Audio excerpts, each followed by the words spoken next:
que es la fiebre reumática. Sí. Entonces usted se equivocó, estamos en el corazón y usted está hablando de reumática, eso suena como articulaciones, ¿cierto? Los viejitos ya tienen años.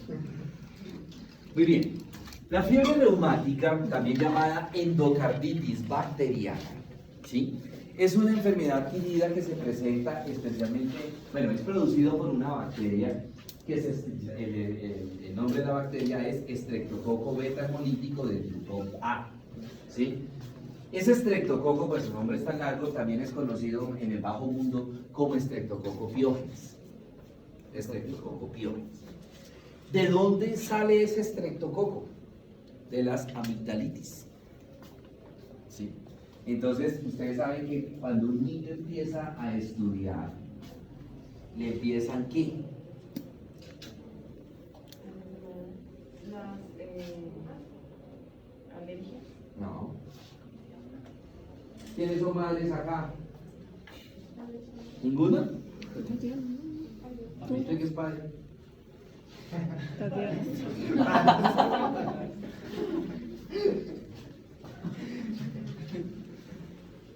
Pues cuando un niño empieza a estudiar, empiezan las diarreas y empiezan las amigdalitis. ¿Sí? Entonces, cuando el niño empieza en la escolaridad que le dan las amigdalitis, resulta que las amígdalas son un filtro. Son un filtro. Y ellos, pues como filtro que son, van filtrando las impurezas que entran por la cavidad oral cuando nosotros hablamos, cuando nosotros comemos algo, ¿cierto? Pero llega un momento, y pues en esa medida que ese filtro se va tapando, por así decirlo, es cuando empiezan a aparecer en el niño las amigdalitis. ¿Sí? Entonces nosotros, en esas amigdalitis, entonces nosotros le damos un tratamiento, antibióticos, se mata esa bacteria y queda otra vez la amígdala limpiecita, ¿cierto? Queda la amígdala limpia. Pero llega un momento en el que esos niños que tienen esa susceptibilidad, cada rato viven haciendo amigdalitis. Les da gripa y esa gripa se complica con amigdalitis, ¿cierto? Entonces, esos niños que cada rato les da amigdalitis, llega un momento en que el filtro se daña, se ensucia, ya no filtra. Es como cuando, perdónenme la analogía que voy a hacer, cuando tenemos esas cafeteras que es con filtro, después de usarla durante mucho tiempo, ese filtro toca botarlo porque ya no sirve, ya no, o sea, ya no cumple su función y empieza a pasar el cuncho del café a la greja. Entonces, cuando nos servimos del café, empezamos a escupir pepita, ¿cierto? Entonces, lo mismo sucede ahí en la amígdala. Llega un momento en que ya la amígdala no filtra. Infortunadamente, nosotros no podemos cambiar acá la amígdala. Entonces, ¿qué pasa? Que ya la amígdala no está filtrando y la bacteria pasa derechito por la amígdala y la amígdala no la puede retener. ¿Por qué? Porque ya no está cumpliendo su función de filtro, ¿cierto? Y es cuando se va a las articulaciones, esa bacteria se va a las articulaciones y se va al corazón. Se va al corazón, ¿cierto? Ok, ahora entendemos por qué se llama endocarditis bacteriana o fiebre reumática. Entonces miren, esas amigdalitis bacterianas, las placas blancas. ¿Sí? Hay unas, no sé si me acuerdo, pero hay unas placas que están por dentro de la amígdala que toca extraer. ¿Qué es eso? ¿Es eso mismo? Que ya está tanto que ya se queda dentro. Se llama angina de Vincent. Bueno, muy bien. Mire el estreptococo. Ese es el estreptococo. Ahora, no todos los estreptococos piógenes producen fiebre reumática. Ese estreptococo piógenes, para producir fiebre reumática, requiere de unas condiciones. ¿Cuáles son esas condiciones? Perdón. Que ese estreptococo, la membrana, debe ser rico en proteína M. Y esa proteína M, ¿qué le confiere al estreptococo? Resistencia a la fagocitosis. Entonces, cuando llega ya a las amígdalas, llegan los neutrófilos, el neutrófilo no puede fagocitarlo, no puede matarlo. ¿Sí? ¿Verdad? Tiene una cápsula grande de ácido hialurónico. Y esa capa de ácido hialurónico hace que se genere un anticuerpo que se llama la inmunoglobulina anti-M. ¿Sí? Cuando ese Streptococcus pyogenes cumple esos requisitos, él tiene la capacidad de atravesar las amígdalas y generarme la fiebre reumática. Porque ustedes pueden decir, ay carajo, a mi hijo cada rato le da amigdalitis, pero nunca le ha dado problemas en el corazón ni problemas en las articulaciones, porque muy seguramente el estreptococo que le ha dado al niño no es reumatógeno, ¿sí? Es un estreptococo, pero no es reumatógeno, no cumple con esos requisitos, ¿verdad? Señora. ¿Eso se puede prevenir? Sí, claro, ahorita hablamos. Bueno, muy bien. Aquí tenemos un estreptococo, aquí tenemos la capa de ácido hialurónico, ¿sí? Y acá tenemos la proteína M, donde está lo de la proteína M. Bueno, para diagnosticar la enfermedad fiebre reumática o endocarditis bacteriana se requiere que el paciente cumpla unos requisitos. Existen en el diagnóstico unos criterios mayores y unos criterios menores, que se llaman los criterios mayores y menores de Jones. ¿Cuáles son los criterios menores? Fiebre, astenia, adinamia, pérdida de apetito, o sea, anorexia. Astenia es pereza. Adinamia, que no se quieren mover. Ahora, más de uno va a decir, ay, ¿será que yo tengo que anorexia, pérdida de apetito. Artralgia, dolor en las articulaciones. Y la prueba de Astos debe salir positiva, ¿cierto? Ahorita les explico qué es la prueba de Astos. Pregunto, ¿será con esos criterios menores yo puedo hacer el diagnóstico de fiebre reumática? Solo con los criterios menores. ¿Puedo hacer el diagnóstico de fiebre reumática? No. Entonces, para eso están los criterios mayores, que son ya más específicos, que vamos a ver. Primero, carditis. Entonces, les decía yo ahorita que esa bacteria puede migrar ¿hacia dónde? Hacia el corazón. Y en el corazón puede alojarse en las capas del corazón. ¿Cuáles son las capas del corazón?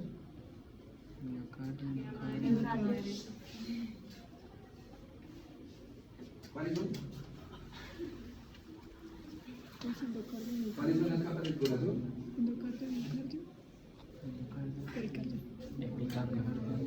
Diamadre, ¿qué más?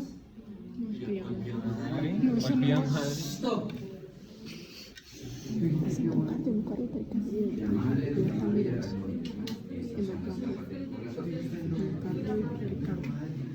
para la próxima clase, todos, 1000 veces, planitas con las capas del corazón. No, profe. Todos. Y el que no las traiga las planitas, entonces se le baja una unidad en el paciente. Uy, ¿cómo así? Está ahí. Endocardio. Empiecen ya ahorita en el break, empiecen a hacer las planitas 1000 veces. Bueno. ¿En serio? No, de plastilina. Pregúntenle a los compañeros de otros semestres y yo no los he puesto a hacer planas. Ustedes como estaban en virtualidad, no. Pero yo los pongo a hacer planas por horrores de ortografía, horrores gramaticales y horrores cognitivos. 1000 veces. Todos. 1000. Dios mío. Y agradezca que no le ponga a usted lo de la válvula mitad. Agradezca. Me cogieron así como de embajada de buen genio. Y después no lo apoyó. Uy, sí, él tiene toda la razón. A Brutín yo. Ya saben. 1000 veces. Yo las cuento. No tenemos más que hacer, a ver. Hoja de examen. Hoja de examen cuadricular.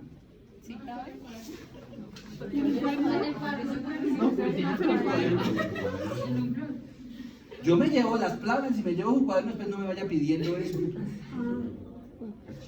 Todo compramos. Soldado prevenido, no mueren pero advertidos. Listo, entonces, mire, y es que las tienen acá. Sí, es que estaban ahí. Yo la estaba viendo. Ok, entonces la bacteria puede colonizar estas capas. Puede colonizar una capa endocardia y me forma la endocarditis. ¿Se acuerdan que les decía que la enfermedad se llamaba endocarditis bacteriana? Puede afectar solamente el miocardio, miocarditis. Puede afectar el pericardio, pericarditis. O puede afectar las tres capas y se llama pancarditis. Pancarditis. El prefijo pan significa todo.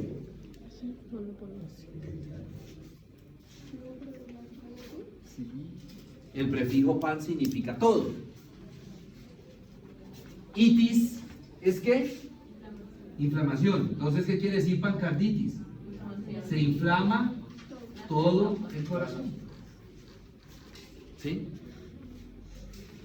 Simultáneamente también puede la bacteria hacer camita, hacer casa en la válvula cardíaca. ¿Cuál es la válvula cardíaca que más frecuentemente se afecta en la endocarditis o en la fiebre reumática? La válvula mitral. La mitral. Porque acuérdense que es la circulación mayor ahí. ¿Sí? La válvula mitral, ¿verdad? Y empieza en esa válvula a hacer camita la bacteria. Y se va reproduciendo la bacteria ahí en la válvula. Y empieza a aparecerle como una verruguita a la válvula mitral. Entonces esa verruguita le hace contrapeso a la válvula. Empieza a pesarle en la medida que va creciendo. Entonces llega un momento en que la válvula hace esto. Y al cerrarse, imaginemos aquí en mi mano derecha está la verruguita, está el nódulo. Al cerrarse, ¿se cierra bien o no? No se cierra bien. O sea que la válvula hace insuficiencia mitral. ¿Sí, señor? Con fuga, como hablamos ahorita con la puerta. ¿Sí? El paciente hace una insuficiencia mitral. ¿Y qué trae como consecuencia esa insuficiencia mitral? ¿Mala circulación? ¿Cómo? ¿Mala circulación? ¿Cómo?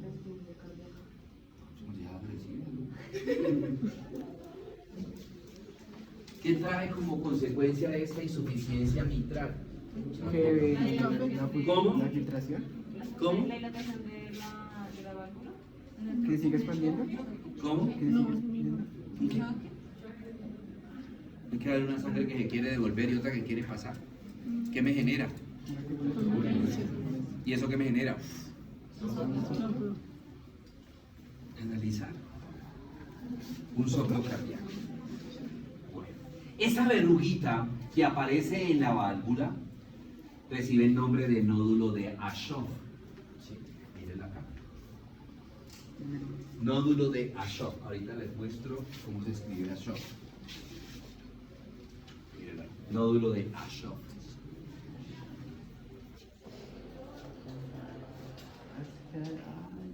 Y si esa válvula se lesiona mucho porque la verruguita, el nódulo va creciendo mucho, hay que operar al niño y hacerle una valvuloplastía. Si se diagnostica precozmente la enfermedad, no pasa nada. Ahorita les digo cuál es el tratamiento, aunque el tratamiento no pregunta. Bueno, aquí tenemos la válvula lesionada, ¿No sé cuáles son los síntomas? el soplo, la hipoxia, los mismos que vimos en la comunicación. Bueno, miren el nódulo de Aschoff. Sí.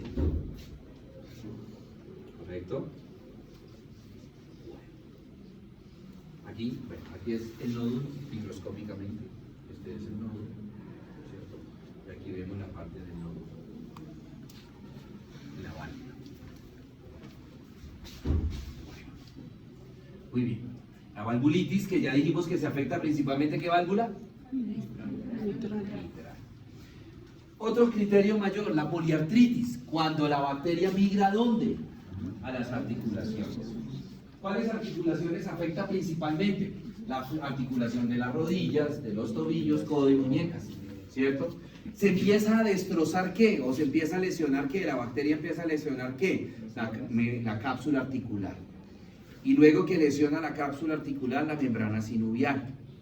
Y luego que lesiona la membrana sinovial, ¿qué más se ve afectado? Esto para asumir otras membranitas, ¿ok? ¿Qué más se ve afectado?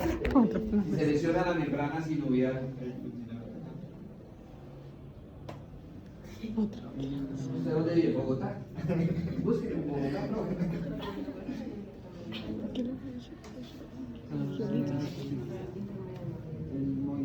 ¿Qué? No,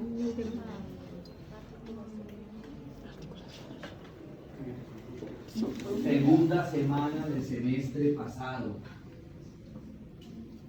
Salón 602. Hora 7 AM. Día jueves. Vimos ese tema. Una pista. ¿Usted fue virtualidad? la segunda igual la articulación, el ligamento. Ah, lo vio. Entonces, ¿qué se lesiona?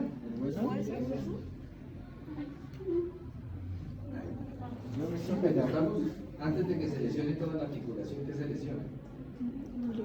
Primero empezó el degeneramiento cápsula articular, luego la membrana sinovial. ¿Qué se afecta? Al afectarse la membrana sinovial, ¿qué se afecta, señor Arias? ¿Sabe usted la patria? No, otras cosas. ¿Otras mil planes? Sí, los platos de... Su merced, ¿qué se afecta? Ayer que lo vi sentadito vicioso escribiendo ahí en el segundo piso patología. ¿Quién deforma la membrana sinovial? ¿Qué produce la membrana sinovial?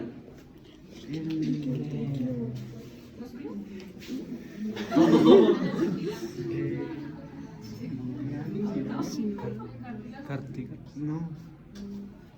Líquido para frenos. Fíjese, ¿cómo ese cuento del líquido para frenos? ¿Cómo se llama ese líquido? Uy. Se merece 5.000. No, todo el salón.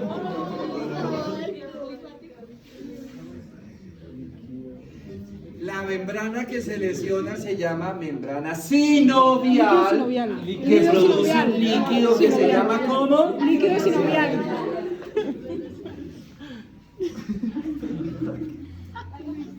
Sacratísimo rostro. Yo no sé cómo les va a ir en el primer paciente. Entonces se lesiona el líquido sinovial, que acuérdense que la función del líquido sinovial también es amortiguar. Si se disminuye, ojo, mire, este era el espacio entre la carilla articular de ambos huesos. Todo esto era líquido sinovial y cartílago. Entonces cuando se hacía una fuerza, mire, ¿se chocaban o no se chocaban? Se disminuye el líquido sinovial. Hay un racio. Se empieza a destruir el cartílago articular. Si se lesiona el cartílago articular, llega un momento en que el cartílago articular del hueso desaparece. ¿Y me quedan qué? ¿Chocándose qué? ¿Las dos qué? Las dos superficies óseas que anteriormente no se chocaban. ¿Por qué? Porque aquí estaba el cartílago articular y acá estaba el líquido sinovial. Ahora, ¿y entonces me genera qué? Un desgaste en los huesos. Y ese desgaste en los huesos, ¿cómo se llama? Ustedes lo han escuchado. ¿Cómo? Artrosis. Y crea que porque respondió artrosis les voy a quitar las planas, ¿no? Que la artrosis es un degeneramiento de las carillas articulares y la artritis es producida por un factor autoinmune. Y entonces, ¿qué pasa? Que el paciente le dolía hacer esto, ¿cierto? Y poco a poco llega un momento en que ya deja de mover la articulación y el paciente deja de usar la articulación porque le duele. Y eso se llama anquilosis. El paciente anquilosa la articulación. Bueno. Ahí cuando hay artrosis, no. Hay que hacer recambio de articulación. Si es el fémur, se hace el recambio de articulación de cadera. ¿Y cuando se coloca ese chopo suena? Sí, Por traquea. eso es que cuando... Bueno, la mayoría de personas de edad, cuando hacen algún movimiento suena. Eso genera una artrosis, lo que él acaba de hacer. Sonarse no será. Bueno, otro criterio mayor, la corea de Sydenham. La corea de Sydenham es un trastorno neurológico en donde se afecta la vía extrapiramidal del paciente. ¿Por qué se caracteriza la corea de Sydenham? Porque el paciente empieza a hacer unos movimientos involuntarios. Hace unos movimientos involuntarios, ¿cierto? Que el paciente no se da cuenta que los hace. Estamos hablando que el paciente hace eso. Profe, ¿usted por qué levanta el brazo? Yo no levanté el brazo. Sí, profe, pregúntale a todo el salón. Sí, profe. Y no, están locos, yo no me levanté el brazo. Empieza a hacer gestos, muecas, sonidos, movimientos involuntarios. Y esto le genera al paciente la habilidad emocional. El paciente empieza a tener depresión. Señora. ¿Eso tiene algo que ver o una relación con el síndrome de Tourette? El síndrome de Tourette es lo mismo, pero simplemente que en el síndrome de Tourette el paciente sí se da cuenta que hace eso. Y en este no, en la corea de Sydenham no se da cuenta. Bueno, la corea de Sydenham. Otro criterio mayor, el eritema marginado de Leiner. El eritema marginado de Leiner son unas placas rojizas que aparecen en algunas partes del cuerpo del paciente, como por ejemplo aparecen troncos, las extremidades, son estas manchitas rojas, que pareciera que fueran como hongos, pero no rascan, entonces ya se sabe que no es un hongo, no rasca, y esto se va diseminando por todo el cuerpo del paciente. Y finalmente aparecen los nódulos subcutáneos, que son depósitos de mucopolisacáridos a nivel de las articulaciones. Este depósito de mucopolisacáridos produce deformidad en las articulaciones, ¿sí? Y las vuelve artrósicas y hace que genere la anquilosis. El paciente, por no sentir el dolor, no mueve las articulaciones o limita el movimiento. Si el paciente sabe que si hacer esto le duele, el paciente ya no hace esto, sino que el paciente hace esto. ¿Sí? Señor. ¿Para qué? Eso está bien. Ahí en la plataforma está la clase. Bueno, ¿qué son los nódulos subcutáneos? Sí, estos se pueden operar, los nódulos se pueden operar. Son como... Unas bolas. Son como masa. Son como bolas. Mucopolisacáridos. No son de grasa, no son lipomas. ¿Cómo, perdón? No, si la masa está encima de un tendón, sí duele. Pero no la masa, duele la articulación. ¿Sí? Duele la articulación. Profe, y si digamos eso no se opera, ¿eso se pone duro o sigue haciendo? Sí, se va volviendo un nódulo grande, firme. Pero se vuelve maligno, profe. ¿Ah? Se vuelve maligno. No, maligno no. El diagnóstico, entonces, para hacer diagnóstico de fiebre reumática, puedo hacerlo con un criterio mayor y dos menores, o con solo dos criterios mayores. ¿Cuáles? Los que sean. Y la prueba de Astos. La prueba de Astos significa antiestreptolicinas O. Hola, buenos días. ¿No, tranquilo? Sí. Pero si le va a pegar un operaje.